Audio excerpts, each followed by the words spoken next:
Oi, pessoal! Hoje nós vamos dar continuidade à aula de transporte de pequenas moléculas pela membrana.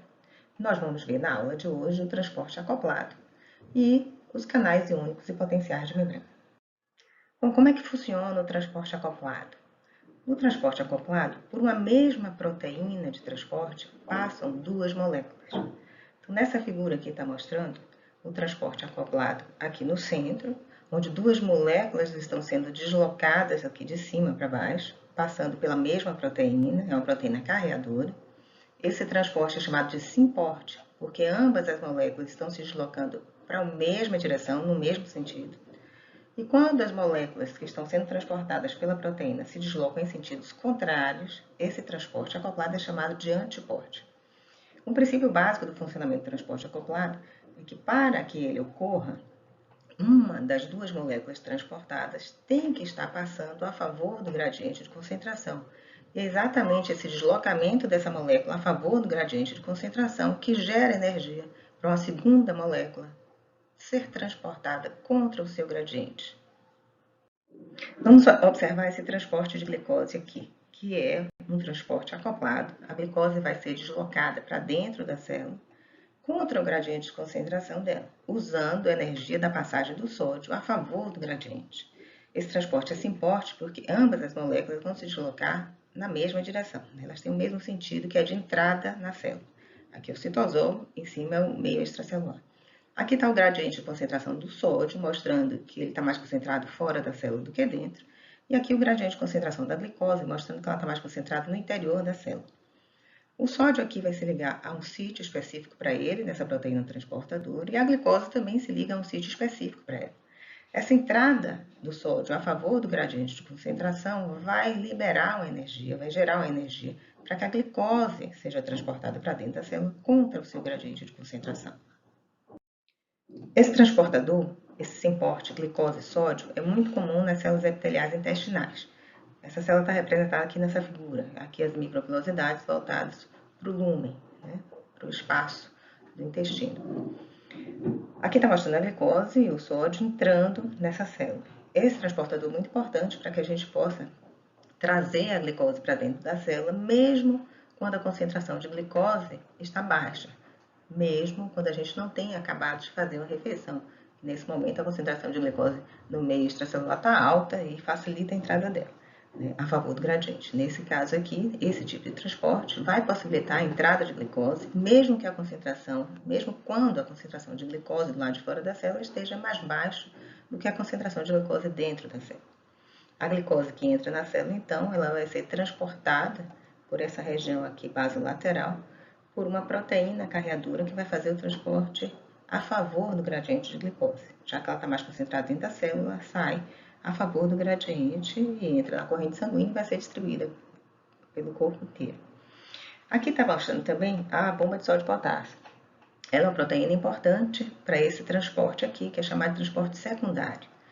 Por que secundário? Porque esse transporte de glicose, para entrar na célula, é necessário que o sódio esteja mais concentrado do lado de fora e, ao entrar a favor do gradiente, gera energia para a glicose passar. E quem é responsável por manter essa concentração de sódio do lado de fora da célula é a bomba de sódio e potássio. Por isso é chamado de transportador primário, transporte primário, essa bomba de sódio e potássio. Porque é a bomba de sódio e potássio que mantém esse alto gradiente de sódio no meio extracelular, possibilitando o transporte acoplado de várias moléculas nas nossas células. Vamos ver o transporte de glicose aqui nessa animação. Essa é uma célula epitelial intestinal. Aqui é o lúmen do intestino. A glicose é esse hexágonozinho azul e o sódio é essa bolinha azul escura com maisinho. Essa bolinha verde no centro aí é o transportador, que vai possibilitar o transporte acoplado do sódio e glicose para dentro da célula. É um simportador. Vamos aumentar essa imagem aí do transportador. Essa é uma proteína carreadora. Aqui dentro da célula está mostrando a concentração de glicose, mostrando que está mais concentrado no citosol do que no meio extracelular. E, ao contrário, o sódio aqui no meio extracelular está mais concentrado do que no interior da célula. Então, veja que a proteína carreadora nessa conformação, ela expõe os sítios para a ligação do sódio e expõe os sítios para a ligação da glicose. Quando essas moléculas se ligam, ocorre uma mudança conformacional nesse transportador e ele libera tanto o sódio como a glicose para o interior da célula. Veja que nessa condição da proteína, nessa conformação voltada para o interior da célula, os sítios para ligação do sódio e da glicose, eles não estão disponíveis. Ela vai mudar de novo a conformação, voltar para o meio extracelular e expor novamente os sítios para a ligação do sódio e da glicose.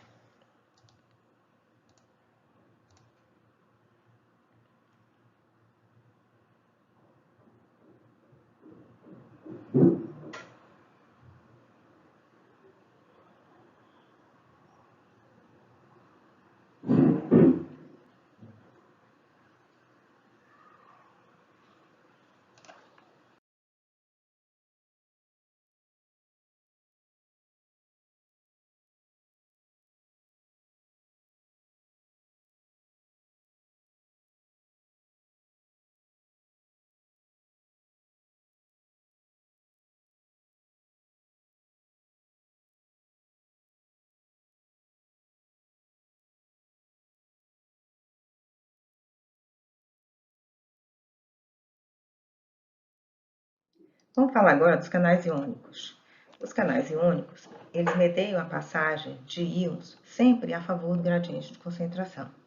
E diferentemente da forma como trabalham as proteínas transportadoras, também chamadas de permeases, que tem um sítio para ligação do soluto, muda a conformação e libera o soluto do outro lado da bicamada lipídica, os canais iônicos, eles se abrem a partir de estímulos que recebem, nós vamos ver quais são esses estímulos, e uma vez aberto, eles formam um canal hidrofílico por onde a molécula que será transportada vai passar. Essa passagem, como eu disse, é sempre feita a favor do gradiente de concentração. A abertura desses canais iônicos, ela pode acontecer a partir de um estímulo elétrico, a partir de uma alteração do potencial de membrana, a proteína se abre e permite a passagem do íon específico. Ela pode abrir a partir da ligação de um ligante. Aqui está mostrando o ligante como essa moléculazinha, essa bolinha vermelha, que ao se ligar à proteína, induz a sua abertura. E, tanto aqui nesse exemplo como aqui, é a abertura a partir da ligação do ligante, só que aqui o ligante está do lado de fora da célula e aqui o ligante está no citosol, é um ligante intracelular, que se liga à proteína e induz a abertura. Ou essa abertura desse canal iônico pode ser controlado, pode ocorrer a partir de um estresse mecânico. Uma vez abertos esses canais, eles vão então possibilitar a passagem de um íon que apresente tamanho e carga apropriados para o canal. Vamos ver como acontece a seleção de potássio nesse canal. Aqui está mostrando o sódio associado com moléculas de água e o potássio associado com moléculas de água também. Essas bolinhas verdes no interior do poro hidrofílico estão representando os oxigênios do carbono desses aminoácidos aqui que formam o poro. A interação do potássio com esses oxigênios faz com que o potássio se libere da molécula de água e dessa forma ele consegue passar pelo poro. Porque junto com a água ele não consegue passar, porque o poro é estreito demais para permitir que o potássio entre associado com as moléculas de água. O sódio não consegue passar porque ele não consegue se livrar das moléculas de água. Ele tem um diâmetro menor do que o potássio e, portanto, não interage com esses oxigênios aqui dos carbonos, desses aminoácidos que formam o poro e não consegue se dissociar da água. Junto com a água, ele não consegue passar em função do diâmetro do poro, que é pequeno. Vamos ver agora a importância dos canais iônicos na propagação do impulso nervoso. Aqui está mostrando o neurônio, a estrutura dele, o corpo celular, o núcleozinho aqui marrom. Essas ramificações finas são os dendritos, de onde os sinais chegam até o neurônio. A partir de um limiar, essa célula ela vai ser despolarizada, a membrana desse neurônio, e vai haver uma propagação desse impulso nervoso ao longo desse axônio, até chegar aqui no terminal axônico. Esse gráfico está mostrando aqui uma curva que representa o potencial de membrana em milivolts, e aqui embaixo os canais de íons, nas condições fechado, aberto e inativado. E aqui no finalzinho, fechado novamente. Esse potencial da membrana em repouso está mostrando uma curva aqui e em torno de menos 50 milivolts, o potencial de membrana da célula animal está em repouso. Em repouso, os canais de sódio estão fechados. Os canais de sódio eles se concentram muito ao longo do axônio de neurônio. A partir de um estímulo que a célula recebe, esse estímulo vai induzir a abertura de um canal de sódio. Com a abertura do canal de sódio, o sódio que é carregado positivamente, ainda mais concentrado do lado de fora do que do lado de dentro da célula, ele vai tender a entrar na célula. Com a entrada de carga positiva na célula, vai havendo alteração desse potencial de membrana, que vai ficando menos negativo. Era menos 50, mais ou menos, no potencial de repouso, vai para menos 40, menos 30, à medida que mais sódio vai entrando na célula. Até que chega em torno aqui de mais 40, esses canais de sódio eles ficam inativados. Eles ficam numa condição que não permite a passagem do sódio. E nesse momento ocorre a abertura de canais de potássio. Como o potássio está mais concentrado dentro do que fora da célula, com a abertura desses canais, o potássio vai se deslocar para fora da célula a favor do gradiente. À medida que esse potássio for saindo, é carga positiva que sai da célula, então vai diminuindo de novo esse potencial de membrana, vai passando de menos 50, mais 50 para mais 40, mais 30, mais 10, 0, menos 30, menos 10, até quando chega aqui, mais ou menos em menos 50 milivolts, os canais de sódio se fecham e os canais de potássio que haviam sido abertos se fecham também. A propagação desse potencial de ação vai acontecer à medida que vários canais de sódio sucessivamente vão se abrindo ao longo do axônio em direção ao terminal axônico. Então, vai havendo alteração desse potencial de membrana ao longo desse axônio, à medida que há alteração do potencial de membrana, que vai induzir a abertura de canais de sódio, vai havendo despolarização naquele ponto. Veja que a despolarização nesse tempo aqui, que é de 0, né, o ponto 0, está aqui nesse ponto, onde esses canais de sódio se abriram, e 1 milissegundo depois, os canais de sódio estão fechados, e neste ponto aqui é que está havendo despolarização da membrana pela abertura desses canais de sódio. O sentido vai ser sempre em direção ao terminal axônico, não vai haver esse sentido retrógrado em direção ao corpo celular, exatamente por conta desse período aqui de inativação desses canais de sódio, que impedem esse movimento retrógrado, vamos dizer assim, de alteração da voltagem da membrana, alteração do potencial de membrana, já que os canais de sódio vão se abrir sempre em direção ao terminal axônico. Vamos ver aqui um exemplo do que ocorre quando aquele potencial de ação chega na extremidade do axônio. Aqui está mostrando um terminal axônico, aqui é uma célula pré-sináptica, é um neurônio, e a célula pós-sináptica aqui é uma célula muscular. Quando a alteração do potencial de membrana, ou seja, quando esse potencial de ação chega aqui no terminal axônico, essa alteração desse potencial de membrana, que gerou uma alteração de voltagem, né, vai induzir a abertura desse canal de cálcio aqui. Esse canal de cálcio, ele é estimulado para se abrir a partir de um estímulo elétrico, né, essa alteração de voltagem aqui da membrana terminal axônica. Uma vez aberto esse canal de cálcio, como o cálcio está mais concentrado fora do que dentro da célula, o cálcio vai entrar na célula, e essa entrada de cálcio na célula vai induzir a fusão dessa vesícula, contendo o neurotransmissor, que é a acetilcolina aqui, com a membrana desse axônio. Quando essa vesícula fusiona com a membrana, a acetilcolina que estava aqui dentro é lançada para fora. A acetilcolina, então, no meio extracelular, aqui na fenda sináptica, ela vai se ligar a essa proteína azul, que é um canal de cátion. A gente está vendo aqui que ao se ligar, ela vai induzir a abertura desse canal e o sódio, que está mais concentrado lá de fora, ele entra na célula. Essa aqui, proteína azul, é uma proteína que tem o estímulo dela para ela se abrir, é o estímulo químico, né? A ligação do ligante, esse ligante é a acetilcolina. Uma vez aberto aqui esse canal de sódio e permitindo a entrada de sódio, já que o sódio está mais concentrado fora do que dentro, vai haver uma alteração do potencial de membrana aqui, induzindo a abertura de mais canais de sódio.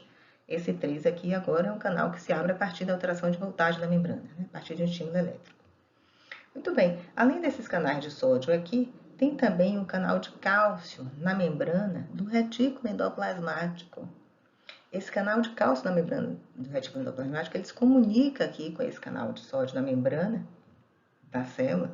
Essa célula faz as invaginações para dentro da célula muscular, que são os túbulos T, que acabam se aproximando muito do retículo, da membrana do retículo endoplasmático, e essa Esse contato entre esses dois canais vão induzir a abertura do canal de cálcio de dentro do retículo, o retículo armazena cálcio, o cálcio vai sair para o citosol e esse aumento da concentração de cálcio no citosol, a gente vai ver o mecanismo direitinho na aula de esqueleto, vai levar à contração dessa célula muscular. Essa é a estrutura daquele canal de cátions que eu falei na membrana da célula muscular, que permitiu, a partir da ligação da acetilcolina, a abertura desse canal e a passagem de sódio para dentro da célula. Só para chamar a atenção que esse canal, eu chamei de canal de cátions e não canal de sódio especificamente, porque além de sódio também pode passar por esse canal potássio e cálcio, por exemplo. Só que preferencialmente o sódio passa e a passagem dele, sendo a favor do gradiente, vai ser no sentido de entrar na célula. Por que é canal de cátions? Porque ele não permite que ânions passem por esse poro hidrofílico. E esse impedimento da passagem de ânions é por causa da estrutura do canal. Então, esses aminoácidos aqui desse poro hidrofílico, eles têm carga negativa, o que gera uma repulsão das cargas de ânions aqui do lado de fora ou do lado de dentro da célula, né? Então, vão passar cátions e preferencialmente vai passar o sódio, porque o gradiente de concentração de sódio é muito maior, por exemplo, do que o gradiente de concentração do cálcio, que embora esteja mais concentrado fora do que dentro, essa diferença de concentração, por ser muito maior no sódio, faz com que o sódio seja o íon que preferencialmente vai passar por essa proteína transportadora, que também é um receptor de acetilcolina. Resumindo a aula de hoje, nós vimos que o transporte ativo ele pode ser dirigido também por um gradiente de íons, não só por hidrólise de ATP, que foi objeto da aula passada. Esses canais iônicos, eles não ficam o tempo inteiro abertos, eles têm abertura controlada, eles se abrem a partir de estímulo, que pode ser elétrico, químico ou mecânico, e também eles têm seletividade com relação ao íon que vai ser transportado. Então, eles selecionam os íons que têm carga e diâmetro apropriado. Somente esses conseguem passar por esses canais. Por hoje é só e até a próxima aula.